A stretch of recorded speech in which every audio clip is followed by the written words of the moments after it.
अंग्रेजों, इंडिया छोड़ो।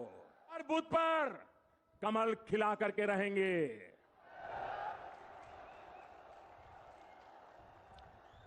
श्याम बाबा की, श्याम बाबा की, शाकंभरी माता की, जीण माता की, सालासर बालाजी की, लोहारगढ़ तीर्थ और हर्षनाथ धाम की,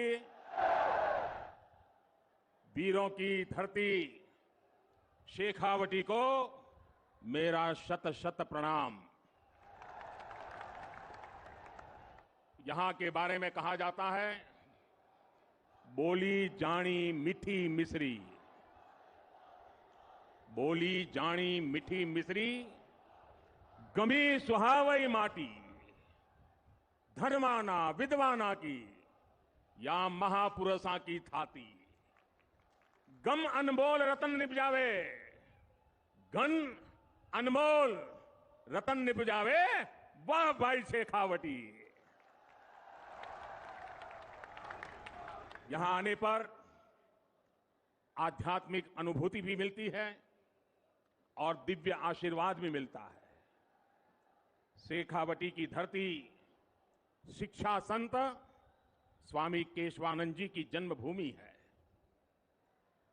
ये श्रद्धानंद जी महाराज, अमृतानाथ जी महाराज, बुद्धगिरी जी महाराज और रतिनाथ जी महाराज की तपोभूमि है।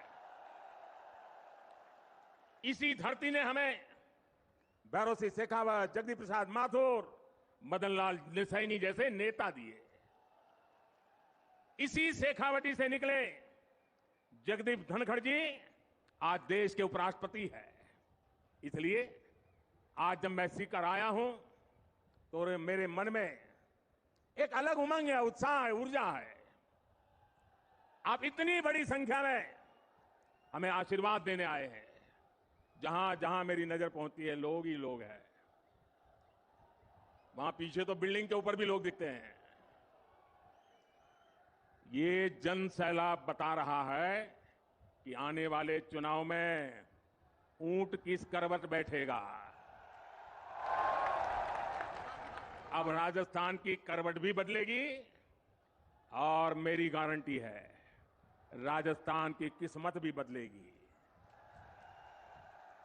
इसलिए आज राजस्थान में चारों तरफ एक ही गुंज है, एक ही स्वर है, एक ही नारा है, जीतेगा कमल, खिलेगा कमल। साथियों, भाजपा की सरकार राजस्थान की दिन रात सेवा करने के लिए प्रतिबद्ध है। अभी कुछ देर पहले आपने शायद यहां टीवी पे कार्यक्रम देखा होगा। किसानों के बैंक खातों में पीएम किसान सम्मान निधि के लगभग 18,000 करोड़ रुपए भेजे गए हैं। राजस्थान के भी 55 लाख से ज्यादा किसानों को आज 1200 करोड़ रुपए से ज्यादा सीधे उनके खाते में पहुंच गए हैं। आज मुझे राजस्थान के अलग अलग जिलों में 7 मेडिकल कॉलेजों के शिलान्यास उसका भी अवसर मिला है। सीकर, चित्तौड़गढ़, धौलपुर, सिरोही और श्री गंगानगर के मेडिकल कॉलेजों का लोकार्पण भी आज हुआ है। युवाओं के भविष्य के लिए नए एकलव्य स्कूल भी मैंने राजस्थान के लोगों को समर्पित किए हैं। साथियों, केंद्र सरकार की तरफ से राजस्थान की सेवा का यह सिलसिला लगातार चल रहा है। इससे पहले कुछ सप्ताह पहले मैं बीकानेर आया था। तब भी मुझे अमृतसर जामनगर एक्सप्रेसवे और 24,000 करोड़ रुपयों की परियोजनाओं के लोकार्पण शिलान्यास का सौभाग्य मिला था। राजस्थान में अच्छी सड़कों के लिए, अच्छे हाईवे के लिए, राज्य के विकास के लिए भाजपा सरकार केंद्र से लगातार पैसे भेज रही है। जब केंद्र में, साथियों याद रखना, याद रखोगे, याद रखोगे, जरा हाथ ऊपर करके बताओ, याद रखोगे, पक्का याद रखोगे। केंद्र में जब कांग्रेस की सरकार थी तो 10 साल में राजस्थान को टैक्स की हिस्सेदारी के रूप में 1 लाख करोड़ रुपए ही दिए गए थे। बीते 9 वर्षों में भाजपा की सरकार ने टैक्स की हिस्सेदारी के रूप में राजस्थान को 4 लाख करोड़ रुपए से भी ज्यादा पहुंचाए हैं। कहां 1 लाख करोड़ और कहां 4 लाख करोड़। जब केंद्र में 10 साल कांग्रेस की सरकार थी तो राजस्थान को सेंट्रल ग्रांट के रूप में भी करीब 50,000 करोड़ रुपए ही दिए गए थे। हमारी सरकार ने बीते 9 वर्षों में सेंट्रल ग्रांट के तौर पर राजस्थान को 1.5 लाख करोड़ रुपए से ज्यादा दिए हैं। लेकिन जब से यहां कांग्रेस की सरकार बनी है तब से यहां विकास के काम में सिर्फ रोड़े अटकाने का ही काम चल रहा है। मैंने राजस्थान सहित पूरे देश की बहनों से वादा किया था कि उनके घर तक पाइप से पानी पहुंचाऊंगा, और जब इतनी बड़ी मात्रा में आज माताएं बहनें आशीर्वाद देने आई हैं, हमने इसके लिए जल जीवन मिशन शुरू किया।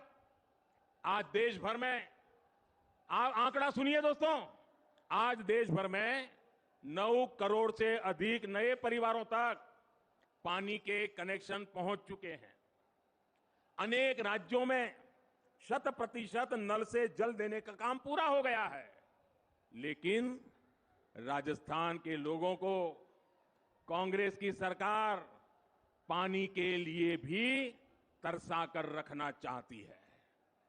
राजस्थान हर घर जल योजना में बहुत पीछे चल रहा है। यहां शेखावटी के लोग जानते हैं कि कुंभाराम लिफ्ट पेयजल योजना के साथ इन्होंने क्या किया। जब यहां भाजपा सरकार थी तब इस पर 5,000 करोड़ रुपए का खर्च होने का अनुमान था। कांग्रेस की सरकार बनी तो उन्होंने परियोजना को तो लटका दिया। आज इसकी लागत भी करीब करीब 2 गुनी हो गई है। यानी कांग्रेस ने पानी का भी नुकसान किया और पैसे का भी नुकसान किया। भाई और बहनों, कांग्रेस ने राजस्थान में सरकार चलाने के नाम पर सिर्फ लूट की दुकान चलाई है, झूठ का बाजार सजाया है। कांग्रेस का मतलब ही है लूट की दुकान, झूठ का बाजार। और लूट की इस दुकान का सबसे ताजा प्रोडक्ट है, ताजा प्रोडक्ट राजस्थान की लाल डायरी। आपने लाल डायरी के बारे में सुना है ना? सुना है ना? कहते हैं इस लाल डायरी में कांग्रेस सरकार के काले कारनामे दर्ज है। लोग कह रहे हैं कि लाल डायरी के पन्ने खुले तो अच्छे अच्छे निपट जाएंगे। कांग्रेस के बड़े से बड़े नेताओं की इस लाल डायरी का नाम सुनते ही बोलती बंद हो रही है। ये लोग भले ही मुंह पर ताला लगा ले, लेकिन ये लाल डायरी इस चुनाव में पूरी कांग्रेस का डिब्बा गोल करने जा रही है। साथियों, लोकतंत्र में हर सरकार को अपने काम का हिसाब देना होता है। लेकिन क्या राजस्थान में कांग्रेस आपको अपने काम का हिसाब देती है क्या?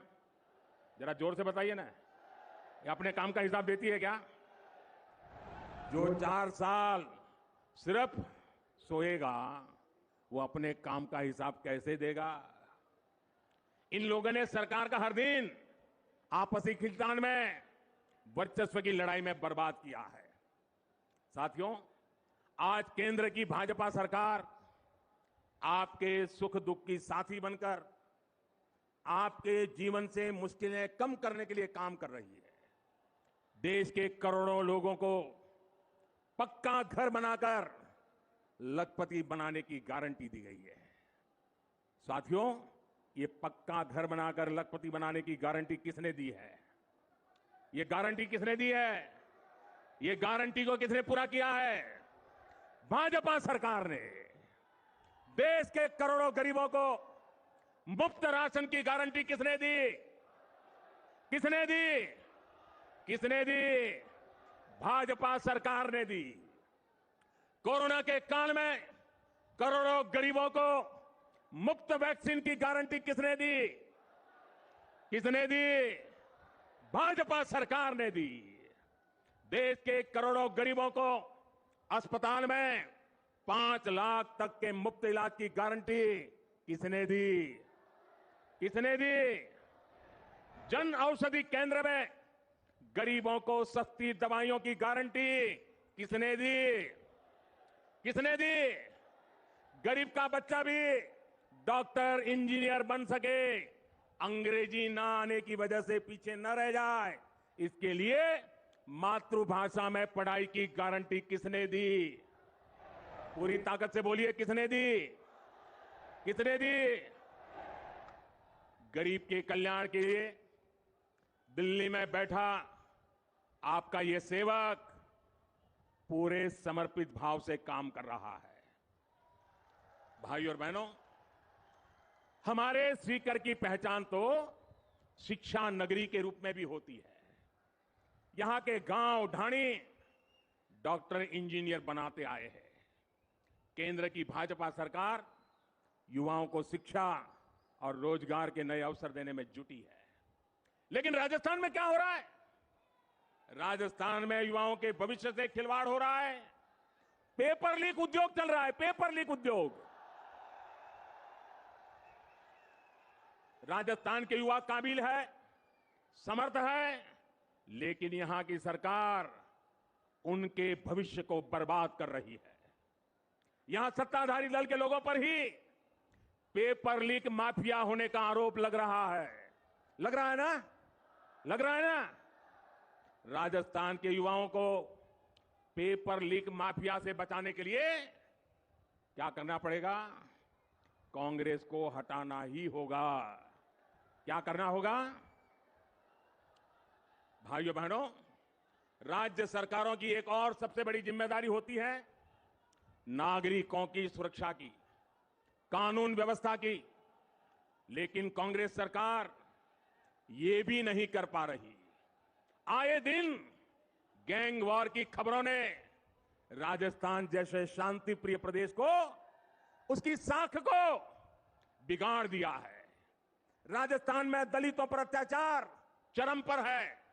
राजस्थान में नशे की तस्करी, नशे का कारोबार फल फूल रहा है। हमारे तीज त्योहारों पर खतरा मंडराता रहा है। कब पत्थर चलने लगे, कब गोलियां चले, कब कर्फ्यू लग जाए, कोई नहीं जानता। भाई और बहनों, राजस्थान के लोग कुछ भी बर्दाश्त कर सकते हैं, लेकिन राजस्थान के लोग बहन बेटियों के सम्मान से खिलवाड़ कभी भी बर्दाश्त नहीं कर सकते।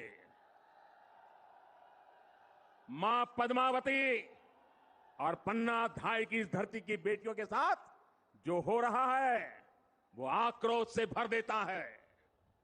किसी दलित बेटी के साथ दुष्कर्म होता है और फिर उस पर एसिड डाल दिया जाता है।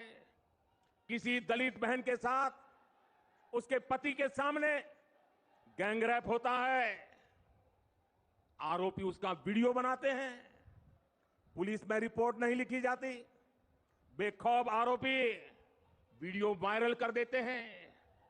छोटी छोटी बच्चियां, स्कूलों में पढ़ाने वाली टीचर तक यहां सुरक्षित नहीं है। और साथियों, कार्रवाई करने के बजाय कांग्रेस के नेता पीड़ित महिलाओं पर ही झूठ बोलने का आरोप लगा रहे हैं। वाकई बहुत हो गया। भाइयों बहनों, राजस्थान की धरती है, ये वीरों की धरती है, ये पराक्रमियों की धरती है।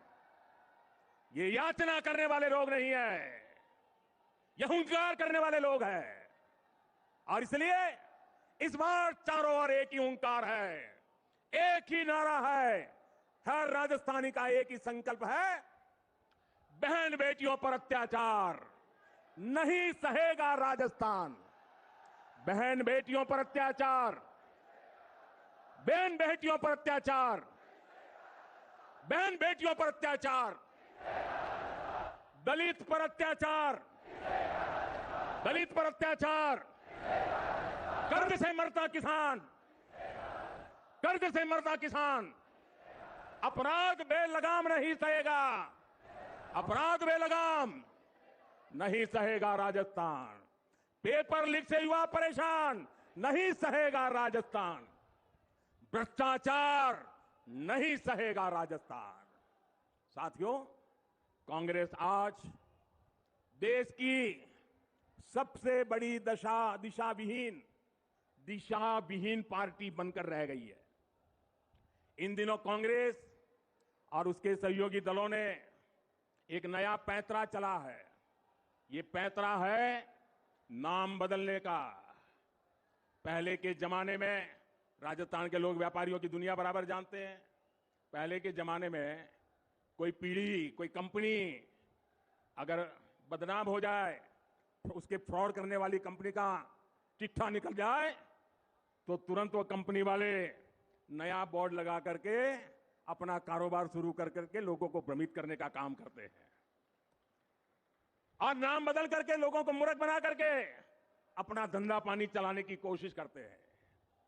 कांग्रेस और उसके साथियों की जमात ऐसी फ्रॉड कंपनियों की नकल कर रही है।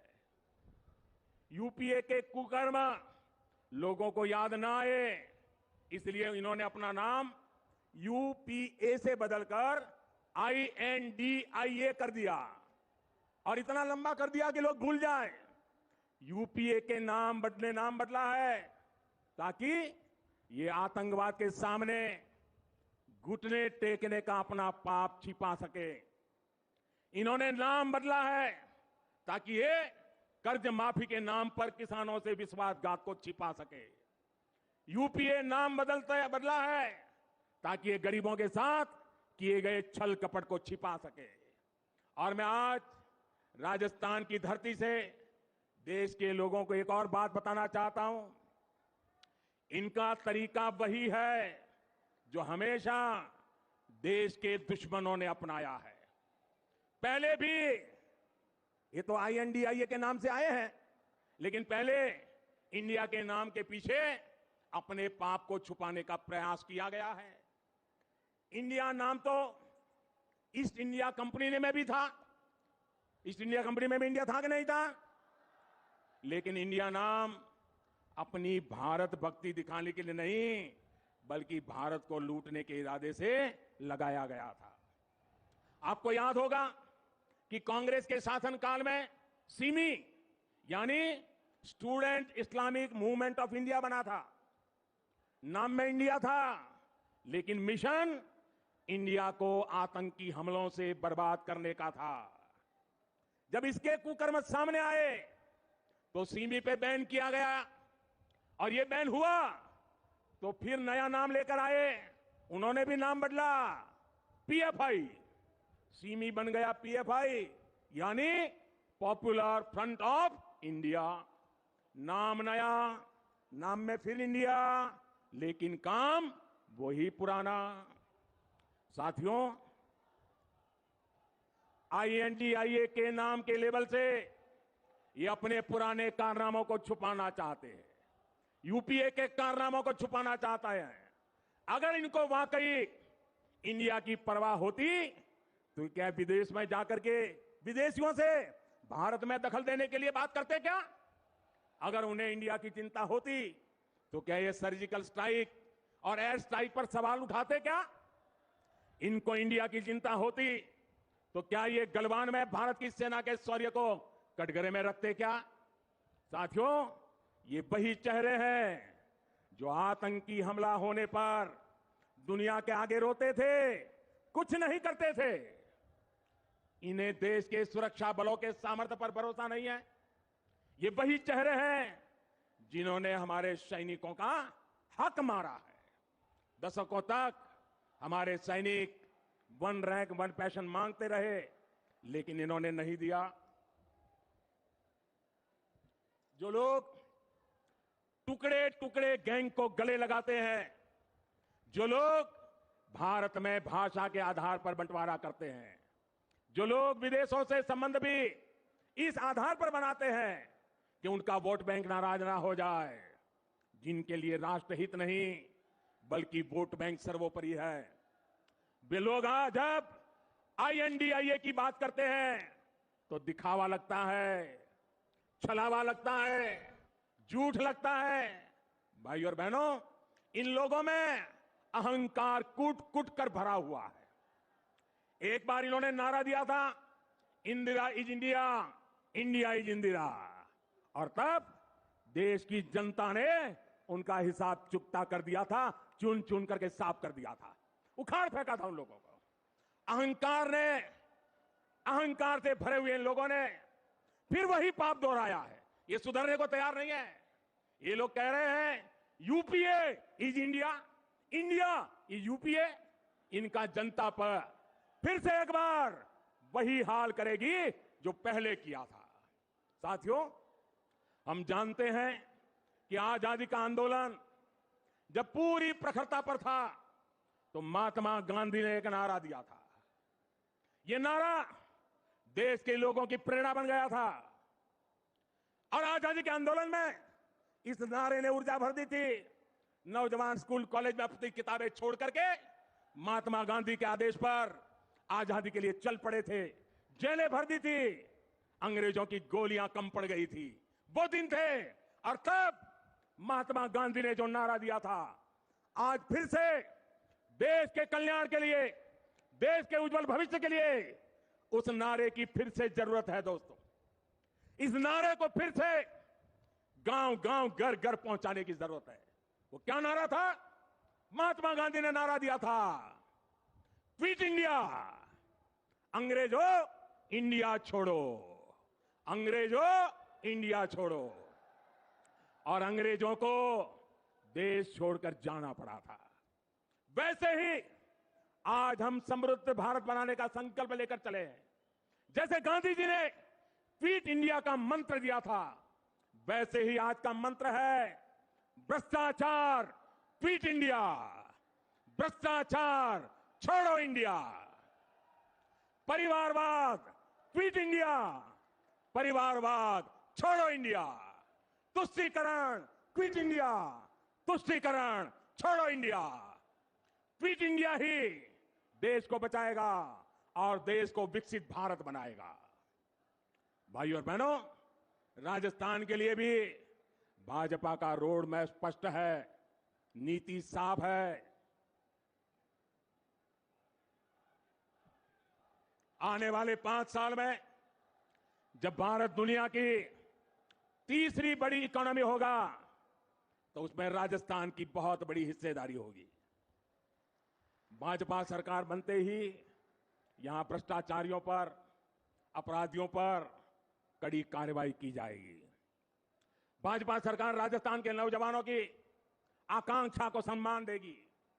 भाजपा की डबल इंजन सरकार बिना रुके बिना थके काम करेगी। राजस्थान के पास सामर्थ्य की कमी नहीं है। राजस्थान के विकास के लिए जैसे पूरा राजस्थान आज मुझे साथ दे रहा है, मेरा शेखावटी भी पीछे नहीं रहेगा, ये मुझे पूरा भरोसा है। साथियों, हाथ ऊपर करके मुझे जवाब दीजिए, शेखावटी की हर सीट, हर विधानसभा सीट, हर बूथ पर कमल खिला करके रहेंगे। ये संकल्प है, ये वादा है। साथियों, ये ऊर्जा पूरे राजस्थान के हर बूथ में कमल खिलाएगी। इसी विश्वास के साथ घर घर मंत्र लेके चले जाइए, भ्रष्टाचारी क्विट इंडिया, परिवारवादी क्विट इंडिया, इस मंत्र को लेकर के आगे बढ़े। बहुत बहुत धन्यवाद। मेरे साथ बोले भारत माता की, भारत माता की, भारत माता की।